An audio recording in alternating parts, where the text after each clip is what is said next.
Hello, and welcome to Wired for Change. I'm Amy Yee, your host. Today, we're going to dive into the intricate relationship between information, misinformation, disinformation, and how all of that is part of the digital transformation that is reshaping our society. As technology accelerates our ability to communicate, to access information, and to do all the things that we're doing every day, false narratives and misleading content are emerging as powerful forces that are altering public opinion, challenging our organizational integrity, and influencing democratic process. This disruption is not just a side effect of modern society. It's something that's becoming a reality that pushes and pulls us and is causing us to really rethink the idea of truth, trust, and our collective future. I'm joined here today by Abigail Dubke. I hope I pronounced your name correctly. Dubke, that's close. Dubke. Thank you. I first got to know Abigail during a B-Sides Ottawa conference last fall. And she was the speaker right after me. And as I left the stage, normally I actually tend to sneak away and relax after a presentation. But something about Abigail and her presentation I found just riveting. Abigail, I think your presentation was called The Truth About Cats and Dogs, The Anatomy of a Disinformation Op. Is that correct? Yeah, and using OSINT for early detection. So it's a really long title. But it was an incredible presentation. And I know you kind of ran out of time because your content was so great. And it really struck me that, it was something that more people should be aware of. And maybe I'm just underinformed, but, it's something that I think our kids should be learning in schools and people should really know about. And I loved your passion for the topic as well. So thank you so much for joining us today. Thank you for having me. All right.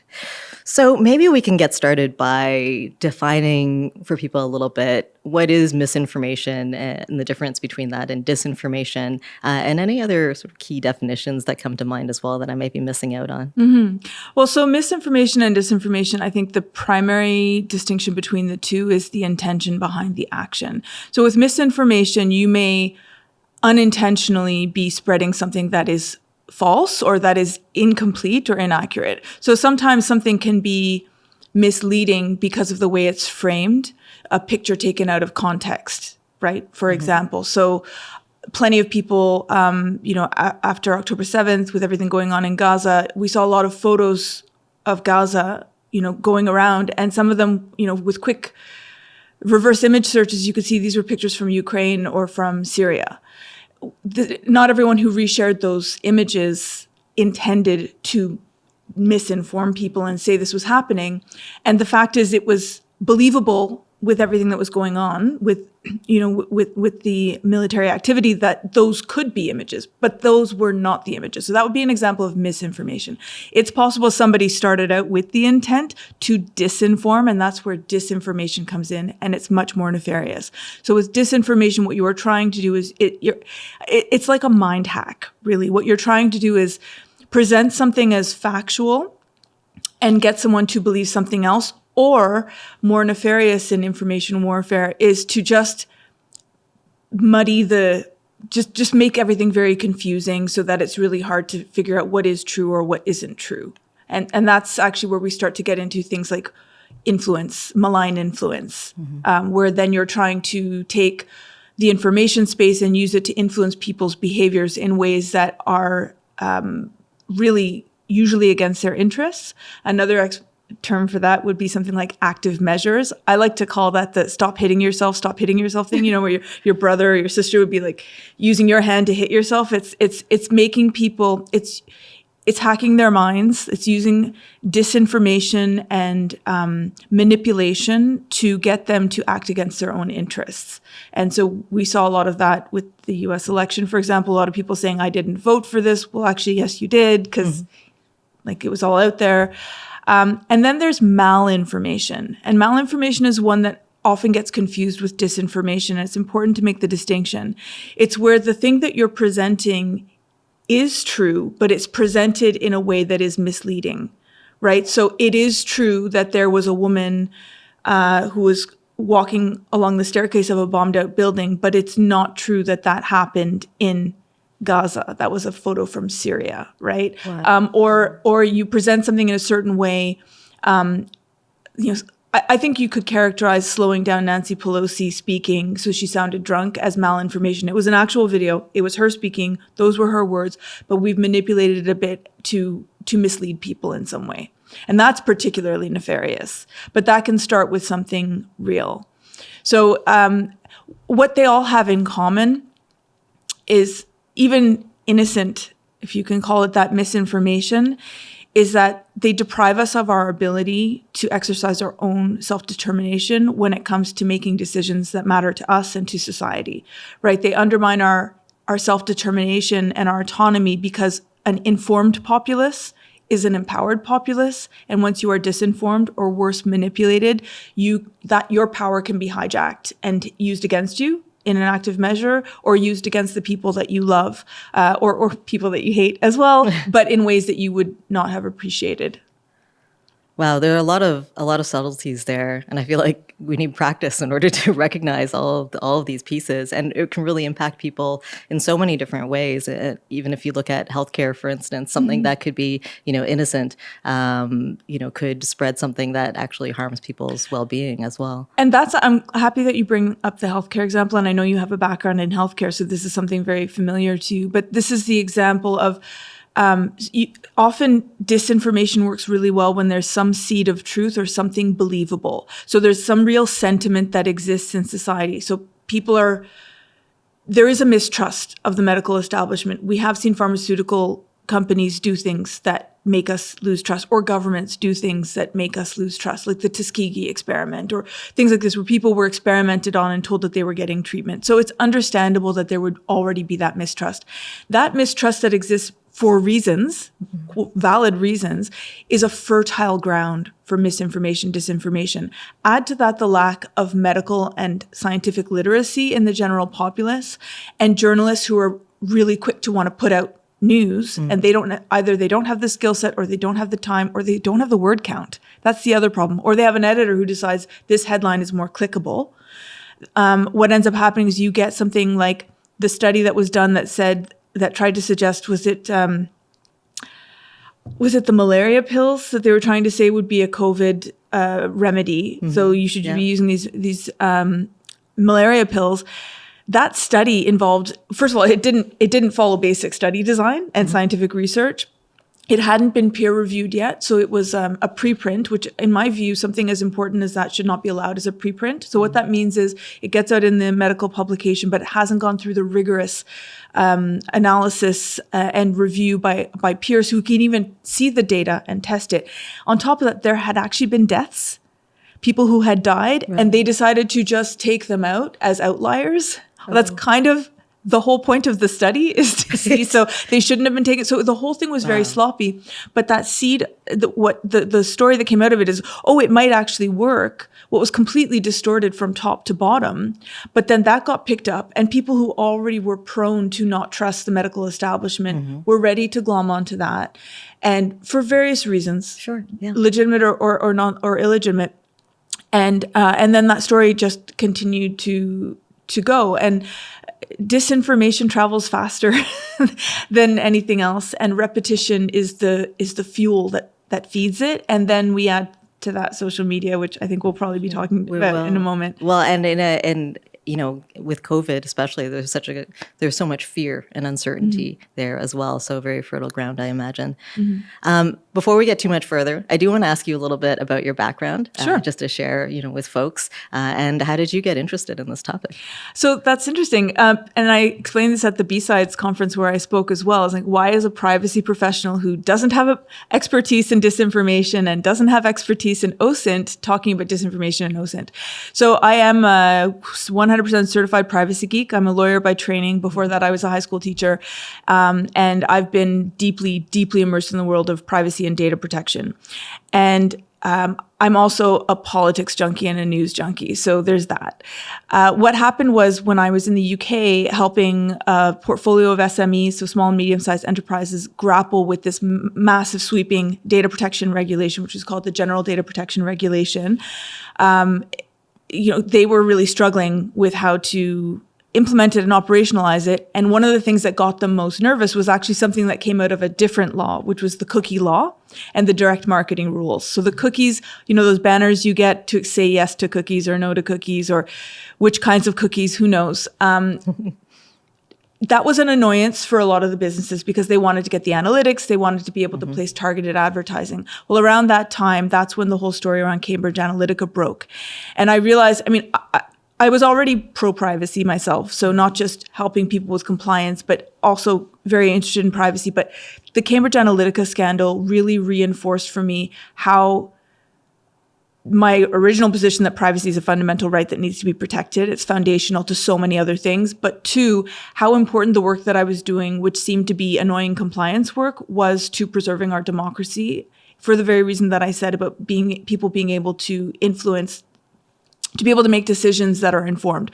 So what happened with Cambridge Analytica, just trying to do it in a really quick nutshell, there was this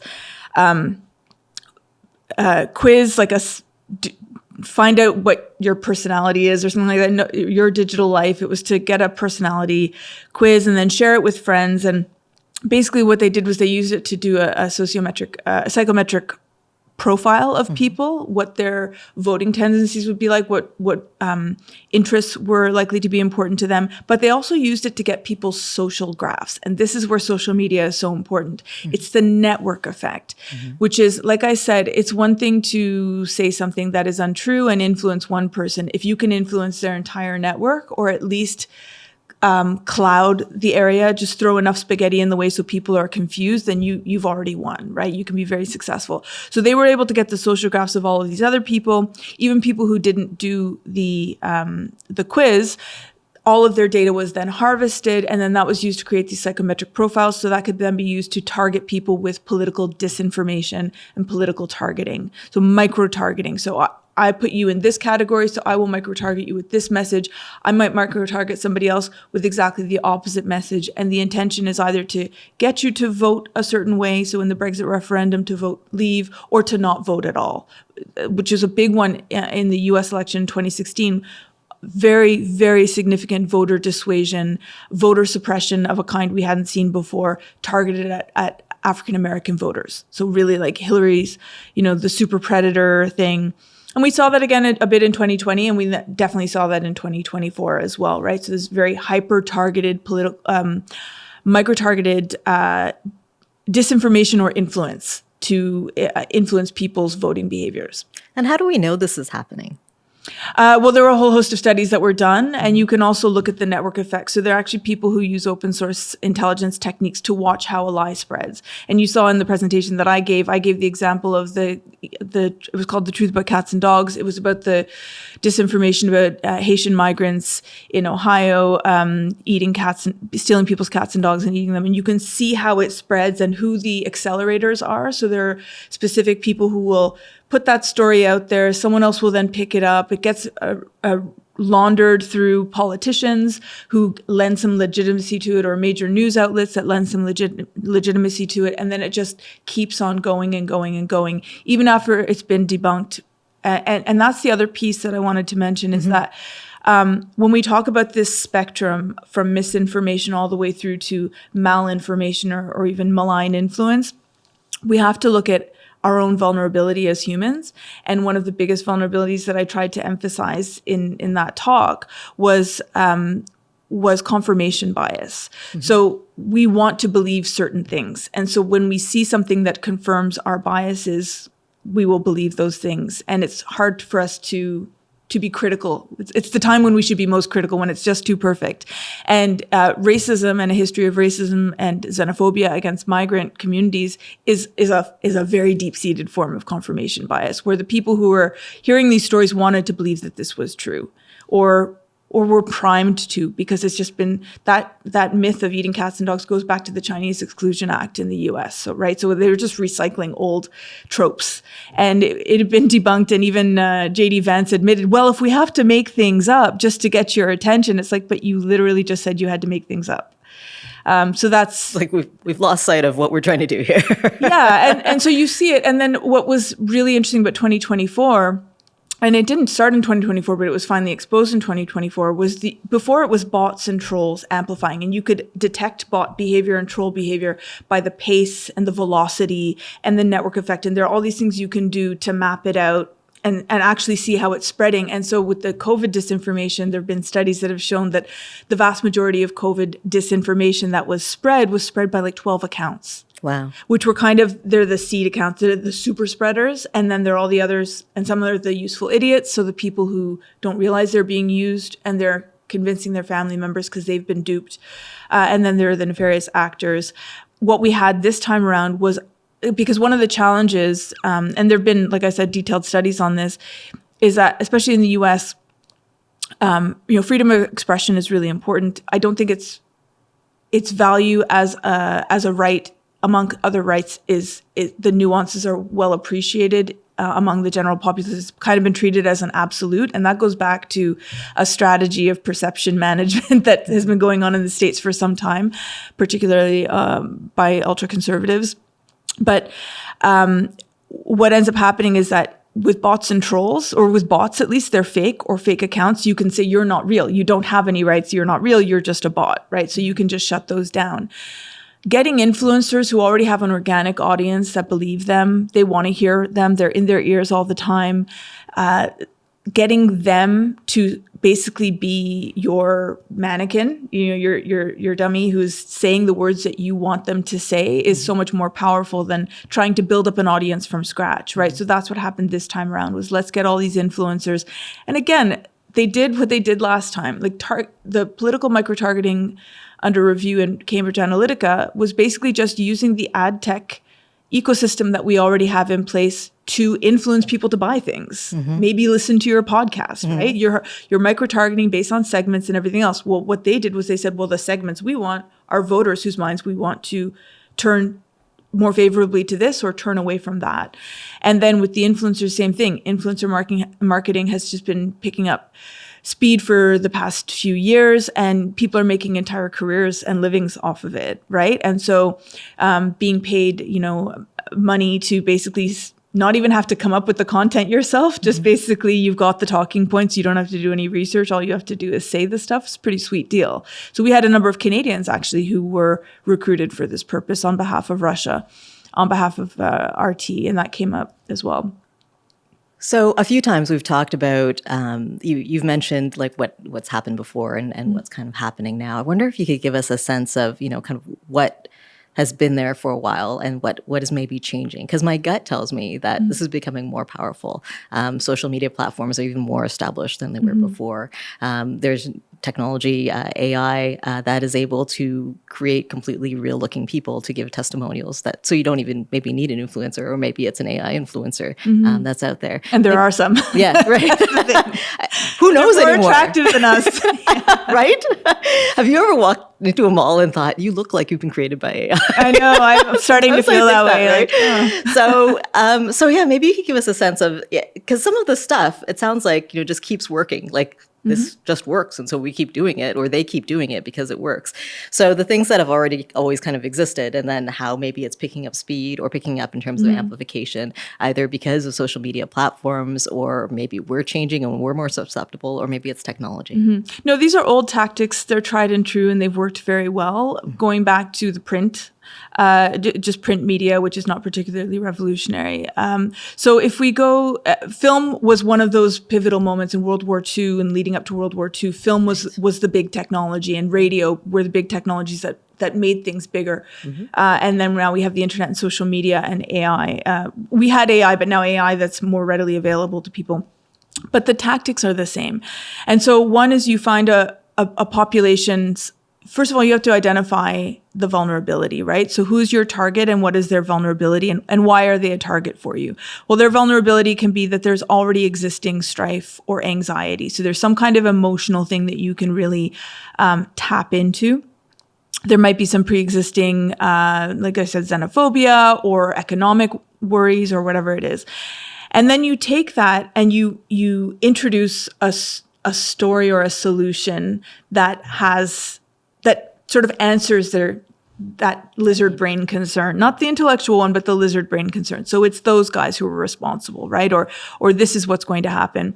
And ideally you take something that has a grain of truth to it, and then you introduce that, but then you throw in a bunch of other facts that are not true. And the way to do that is through different media that look like they are trusted. So in the 20s and the 30s and the 40s, they had these elaborate forgeries. So you would have these forged letters or newspaper articles that would be mysteriously found. And we found, this group was plotting this is a communist group that was plotting to overthrow, New York City or do something like that. And what's important is that it has to be, so there's that vulnerable population, there's ideally something existing you can tap into. You introduce the disinformation, or it can be true information that you characterize in a certain way. So here's an example of malinformation. This was discussed in Thomas Ridd's book, Active Measures.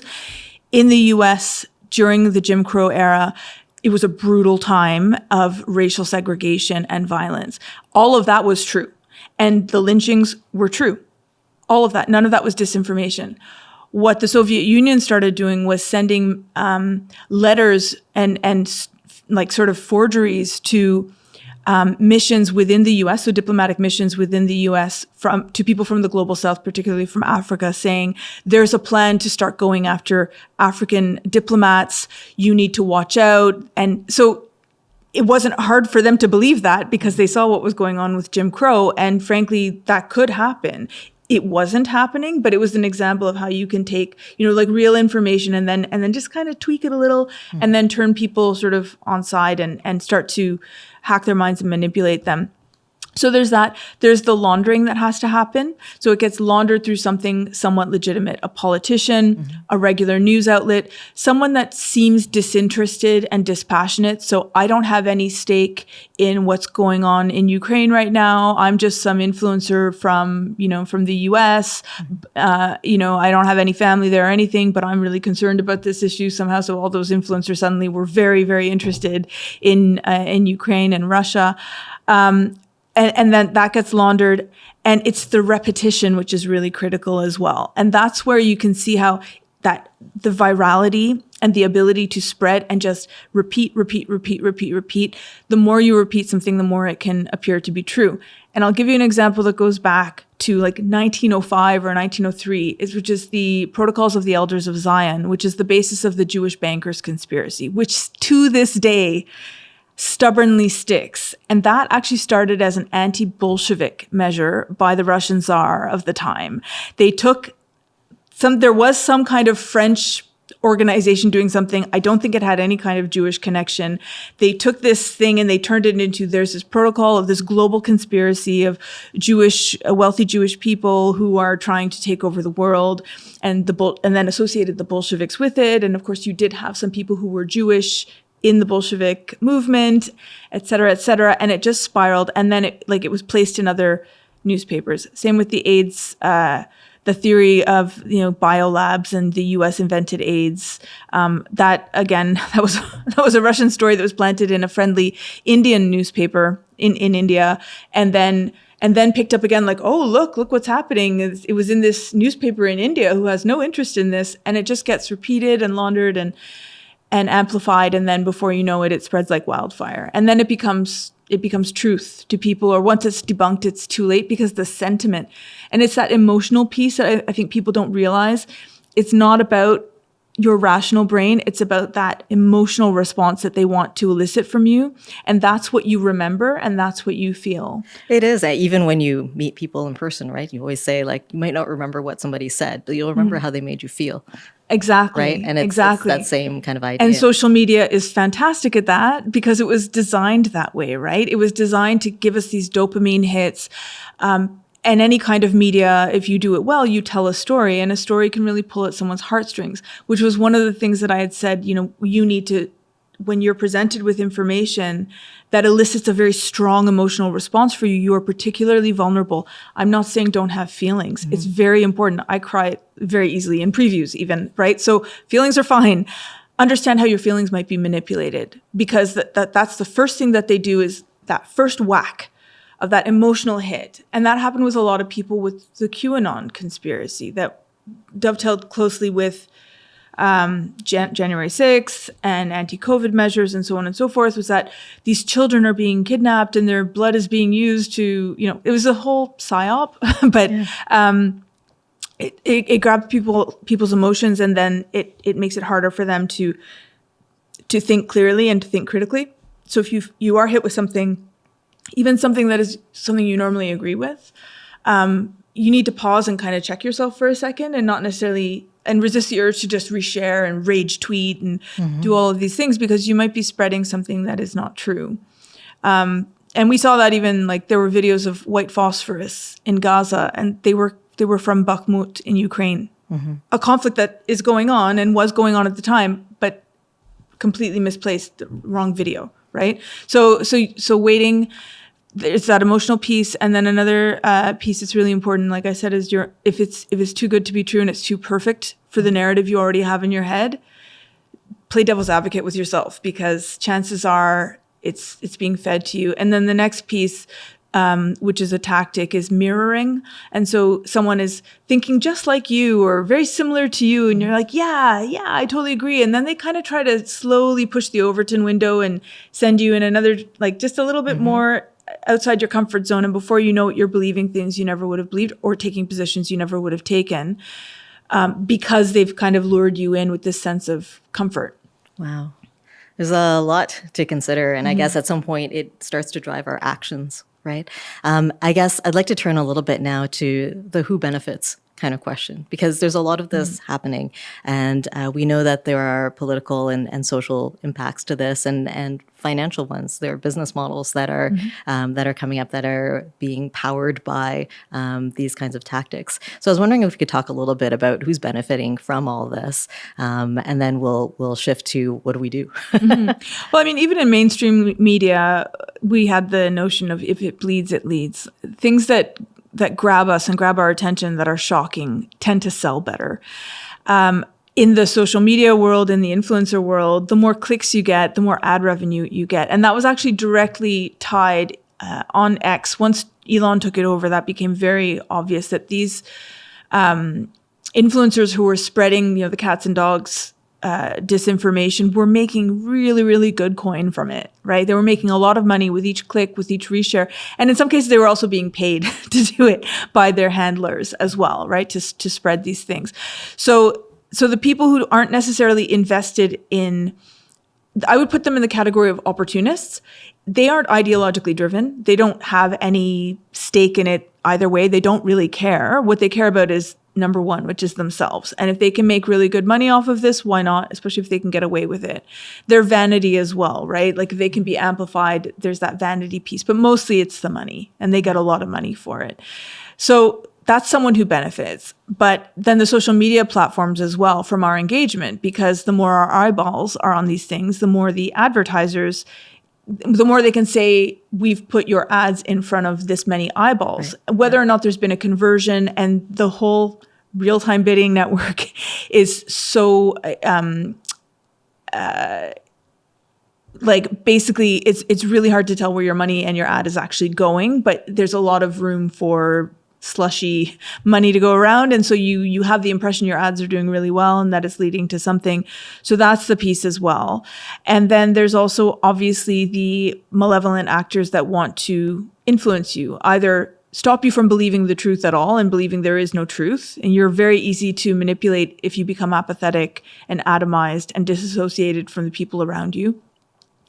Or they're the people that want to influence you in a certain direction. So manage your perception to have you agree to certain things that you maybe ordinarily wouldn't agree to, right? Certain policy positions, or to vote in a certain way, or to troll someone, go after someone, harass someone that is, and that's another example, actually, smear campaigns fall into this vein. You could do an entire session on this, and there's some great people out there who've done stuff on this as well. So smear campaigns are a really good example of anyone who's gotten into litigation with somebody powerful. The smear campaign is something PR firms benefit from it. They make their entire business off of making people in particular hate women who are standing up for themselves. This is a really big, easy sell for PR firms. So there's the money and the opportunists. There are the people, the ideologues who actually want, and the political sort of technologists who want to make things happen.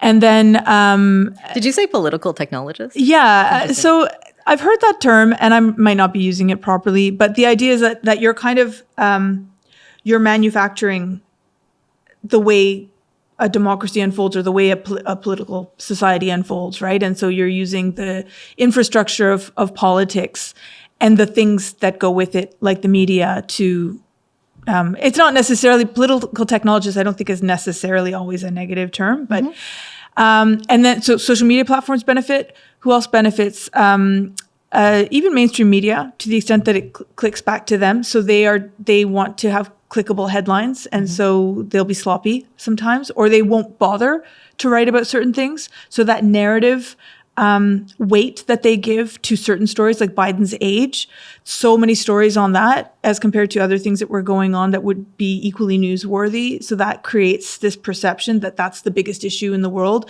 when actually there are plenty of other issues. And then obviously foreign actors benefit, and then our own politicians do as well, because sometimes it's really convenient for them for a story, especially if it's slandering one of their opponents, right? Or if it helps to push one of their policy initiatives. But it's a deal you make with the devil, right? When you allow that to slide because it's beneficial to you on a transactional basis, what you're doing overall is eroding that fabric of truth that is so critical to having trust in our society and having us be connected as well.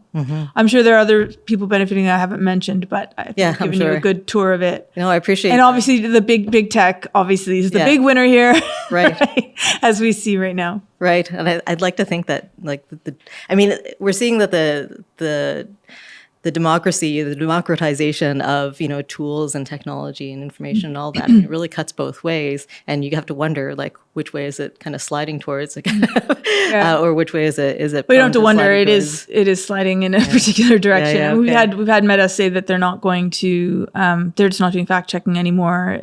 Right. Elon owns the algorithm, and it's very deliberately skewed.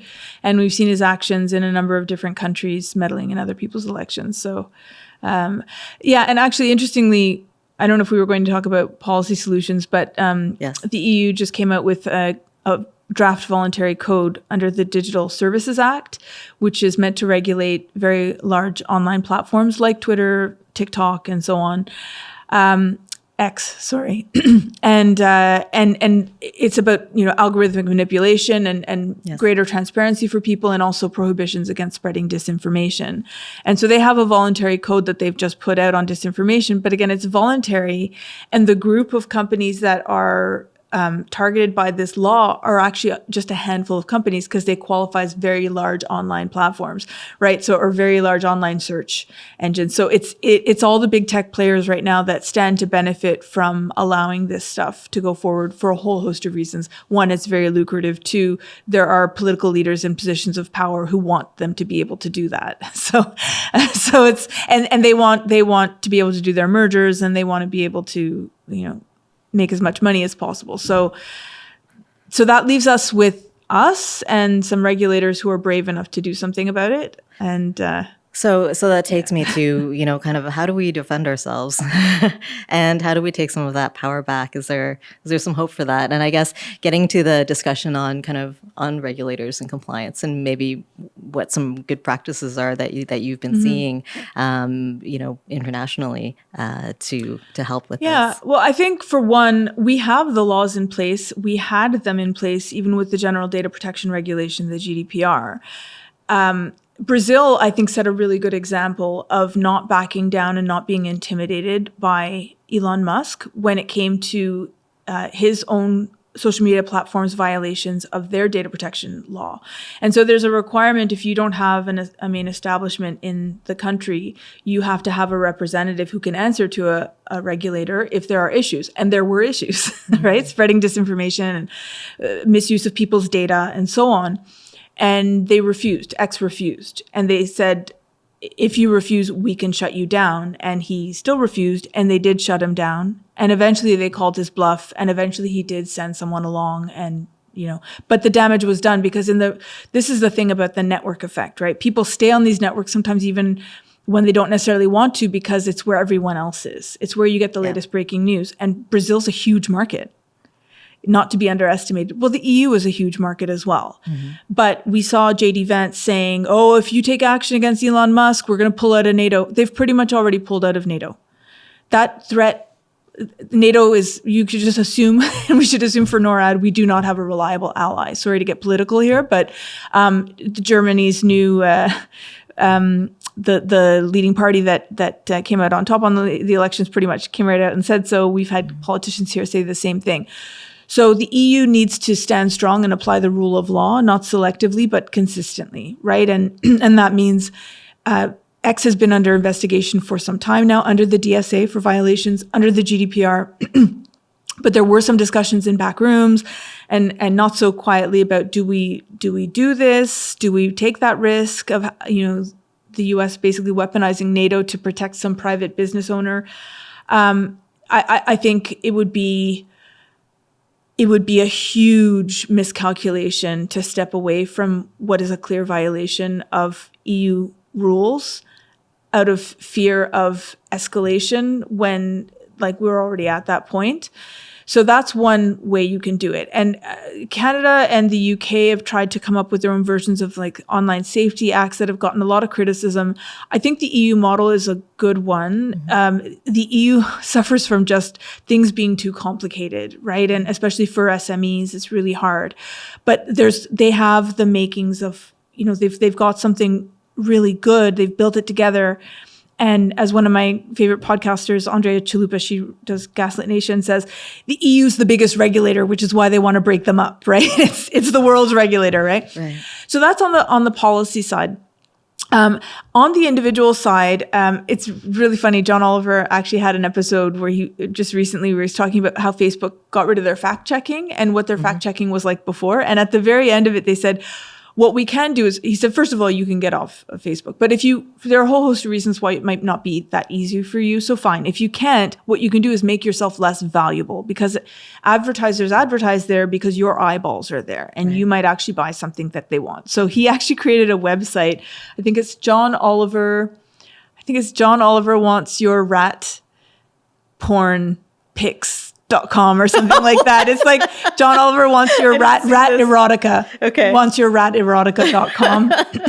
All right. And that was in response to when they said, we're not going to check disinformation or fake news at all anymore. And all those things about Zuckerberg and rats came out, right? So he's got it basically falls into the realm of digital self-defense. I do a lot on digital self-defense, how to reduce tracking, how to reduce the ability for companies to profile you and target you with ads and things like that. If you go to my LinkedIn profile, you'll see lots of examples, or read my articles in Forbes. I write about that stuff as well. But that's one thing you can do in terms of reducing the ability to figure out, that's what Amy Yee is like, and these are her pain points. These are sort of the soft points and her vulnerabilities.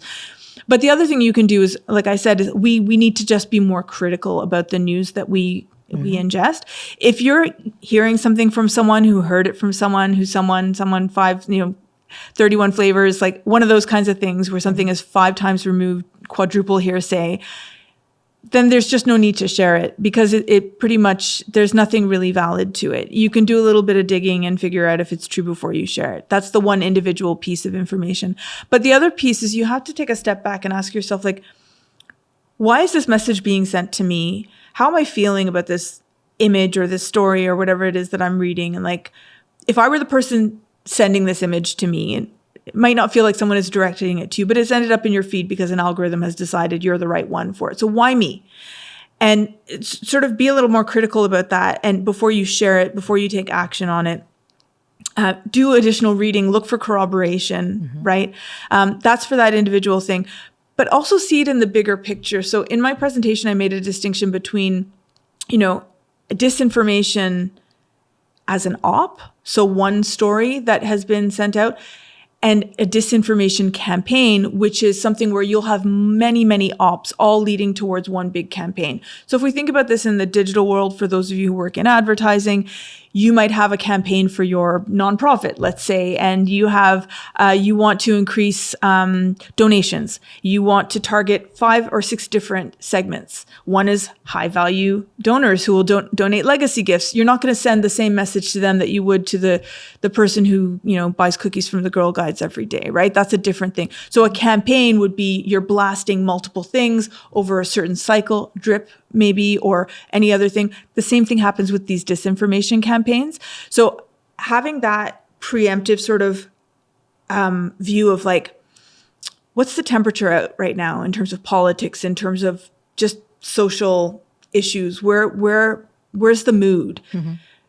How could someone exploit that if they wanted to? And could I anticipate, the kinds of things that might be coming? Now, if you don't feel like that's something you have the skill set to do, or you're not paying close enough attention to do it, there are plenty of people you can follow online who specialize in this, who will tell you, who will pre-bunk things.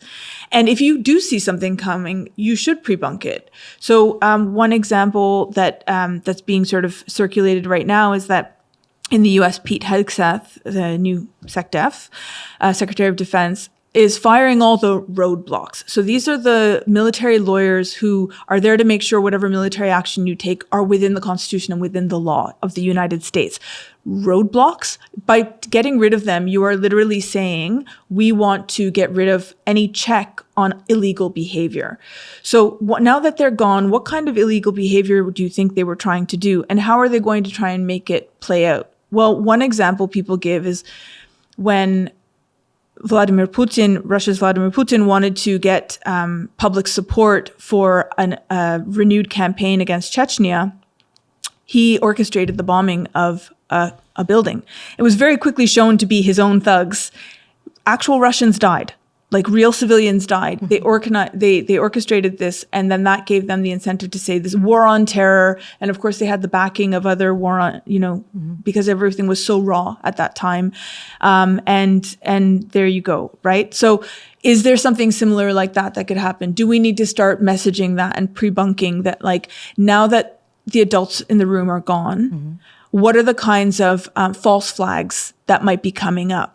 Look out for these sorts of things so that when they do happen, they become neutralized. And people are like, oh yeah, I did hear about that false flag. It's so important to know what these things look like. Mm-hmm. We've covered a lot of ground today, and we're just about out of time. Mm-hmm. But I really appreciate you giving us kind of a lay of the land in terms of what's happening, some of the mm-hmm. challenges that people are facing, helping us to understand, what some of these things look like, what these campaigns look like, what people's motivations might be. Because I think, a big first step is just awareness, and it's mm-hmm. part of the literacy, the digital literacy and the information literacy that we need to have today, which is one of the reasons I really wanted to put the spotlight on you a little bit, just to help people become a little bit more aware. Just in terms of any resources to hit or go to, do you have one or two just in mind to suggest for people who want to learn more and maybe share that information and be more discerning about what they look at? Absolutely. And before I even get to that, this is a digital transformation. Now is a really important time to have face-to-face interactions with humans and get out there in the community. That is the biggest antidote to some of this stuff. But on the digital side, love that. Thank you for saying that. Get out and touch grass. Go to an actual community meeting. Don't just do stuff online. Touch grass. My kids refuse. Or snow. Touch snow. Yeah. So one that I would definitely recommend, I've heard great things, is Nina Yankovic has, she's part of the Sunshine Project, so sunshineproject.org.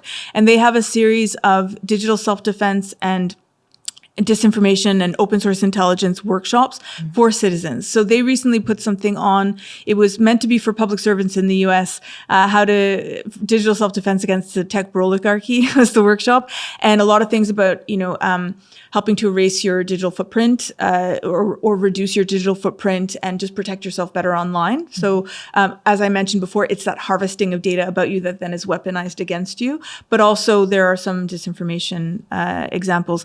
Another one I really love, and again, this is specific to Russia's actions in Ukraine, its genocidal aggression against Ukraine, is Vatnik Soup.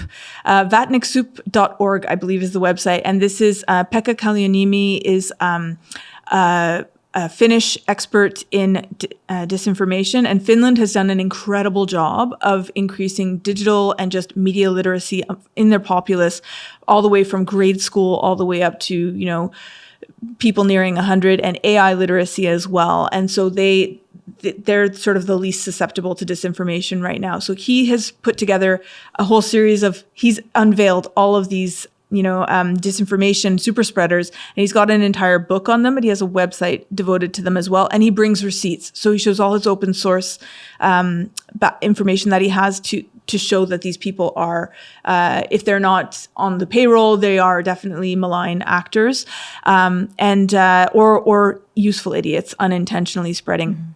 And at the beginning of his book, as well as on the website, explains how disinformation works. So it's really digestible, very, very accessible. If you can get your hands on the book Active Measures by Thomas Rid, I know it's on hold at the library. There are like 20 copies on hold at my library. But if you can get your hands on Active Measures, that goes through the whole history of this. And another one called How to Win the War on Truth is fantastic. That's about perception management in the US, which is the US version of information warfare against its own people. That's happened historically from big tobacco all the way, and then the Red Scare all the way through to climate denial and so on. So hopefully that helps. Follow me on LinkedIn or wherever, Blue Sky, if you want to. You'll see some of my stuff there as well. And we'll include some links in the description as well, and share that on LinkedIn and our other platforms and leverage the tactics for ourselves so that we can really help spread that awareness. So thank you again, Abigail. Really appreciate your time today. And thanks all for tuning in.